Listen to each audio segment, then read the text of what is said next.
because, well, that's the next one.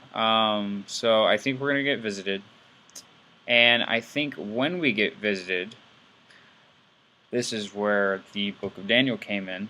I think I may know, if we do get visited by this ambassador, how we may at least prolong our existence by at least showing something of interest, that an extraterrestrial life form may look past our uncountable sins, if you want to be biblical, or just plain out errors, human errors that we've made over history, and that would be to show off the other life that exists on this world. I believe plant and animal life will be so overpowering in their beauty and in their complexity that it will give a good argument against humans' ability to destroy and be awful, awful, awful, awful creatures. So yeah, for anybody who is up in government and is trying to figure out, okay, what do we do when they get here, there's an idea. Show them something, show them an elephant, or in its natural habitat. Do not show a higher species our ability to contain a lesser species. Don't do it because we don't want to, one, dignitate that we understand what captivity is, because I really don't want to be a captive to an alien race. I don't think anybody does. So let's just not even do that. Let's take them to the remaining beautiful land that we have on Earth that supports great life forms besides us. And I think that would be a good way to welcome an extraterrestrial race and basically show that we can coexist. We can coexist with great life forms, so you can coexist with us. It's basically the message that I'm trying to say. Okay. According to the Book of Daniel, when America gets judged, we're going to fail. So, when we get judged by the visitors, call them what you will, angels, aliens, ghosts, spirits, whatever you want to call them, orbs, when we get visited, America's going to fail because we're too arrogant and we're too connected and attached to material objects and material things, and we don't ever embrace one another as a society or even as a race. So when we fail, it was written that America is going to split into a couple different nations, two of which I believe are going to be Iran and probably Spain or Mexico. I picked up a Spanish kind of. It said it was metas when I read it, but when it entered my head, it didn't. I didn't really hear the word. Instead, I heard kind of where it came from, and for some reason, I came up with a Spanish feeling. So I think it's going to be Iran and a Spanish-based power that's going to be inheriting America when we fail and all get, judged. However that goes. There's a lot of weird spending going on right now. This was other research that I did outside of conspiracy. I kind of just wanted to look up what our government, America, was doing right now.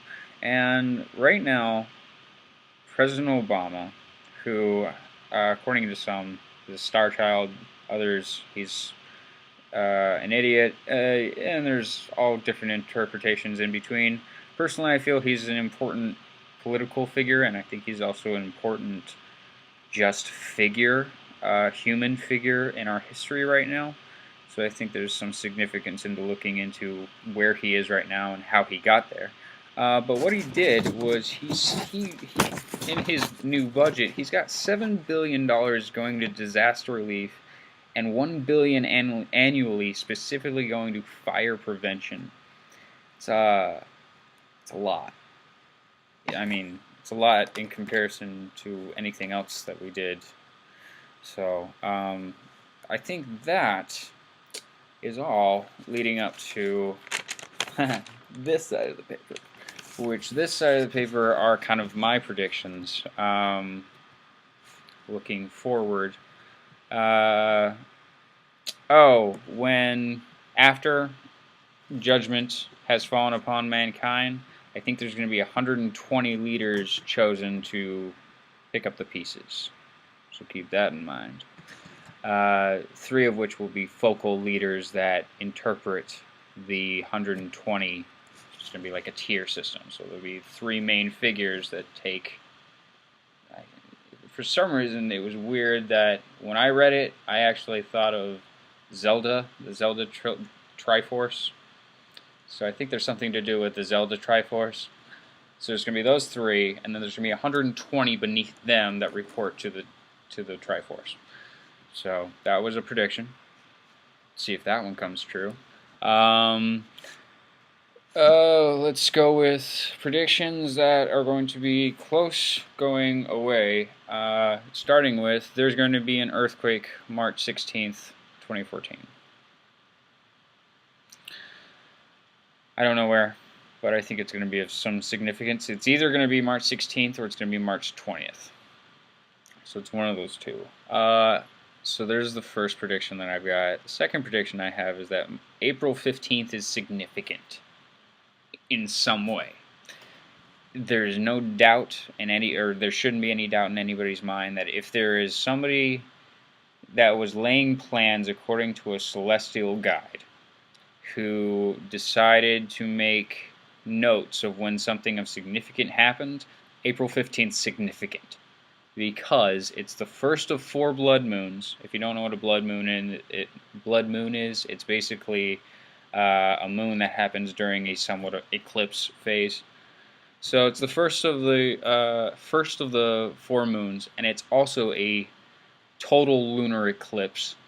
So that's it's the first and best blood moon, I guess is what I'm trying to say.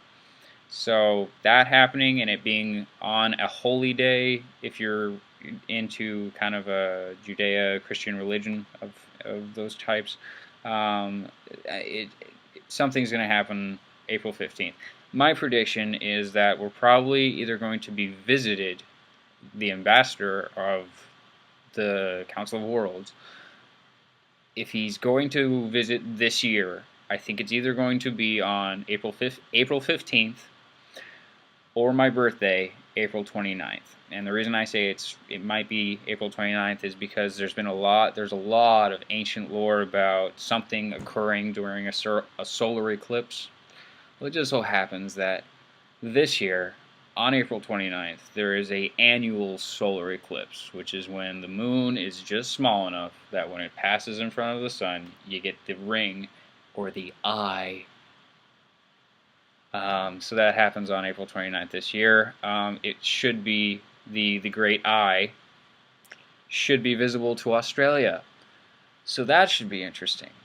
Australia, keep an eye out for that. On April 29th, you guys get the annular solar eclipse. Congratulations.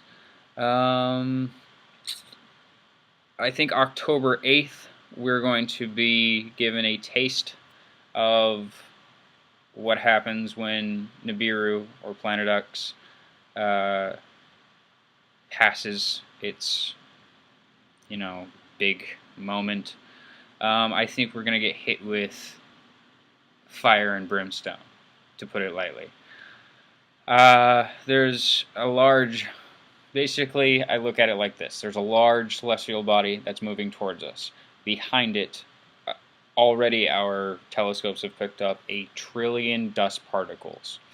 Dust particles in space, at the distance it is, to me mean rocks, like big-ass rocks. I think that when Nibiru hits its point where it goes around and stuff, it's going to fling all of that trash and all that space garbage, and it's going to start hitting our stratosphere, our ionosphere, and I think that's when it's going to actually start doing damage to cultural like big cities and metropolises. I think that's when we're going to get our first dosage of that. So that's kind of also why I think the ambassador is going to appear before that, because I'm really hoping that if we are given a chance, then we're actually we got to talk about it. So I'm hoping that we're get somebody to talk to about it before it happens.